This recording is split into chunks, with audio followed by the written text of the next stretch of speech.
న్యాయవాదిగా మమతా బెనర్జీ ఎస్ఐఆర్ ఒత్తిడితో బంగ్లాలో 150 మందికి పైగా మృతి. అది ఈసీ కాదు, వాట్సాప్ కమిషన్.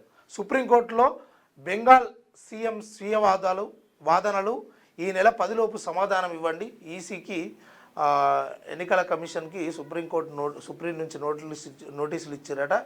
ఇక న్యాయవాదిగా తనే మొన్న ఎక్కడైతే బెంగాల్లో జరిగినటువంటి ఒక ఈడీ దాడులు అవి ఏవైతే ఉన్నాయో వాటికి సంబంధించి మమతా గారు తనే ఒక ఏమంటారు లాయర్గా అడ్వకేట్గా మాట్లాడుతూ ఇక ఇదంతా ఇది మన బీజేపీ చేస్తున్నటువంటి కుట్ర, ఇదంతా రాష్ట్రంలో ఉన్నటువంటి అన్ని సంస్థలు ఏవైతే కేంద్ర ప్రభుత్వ సంస్థలు వచ్చి ఈడ మా పైన దాడి చేయడము, ఇదంతా మమ్మల్ని బదనాం చేసే కార్యక్రమం ఇదంతా పూనుకున్నది.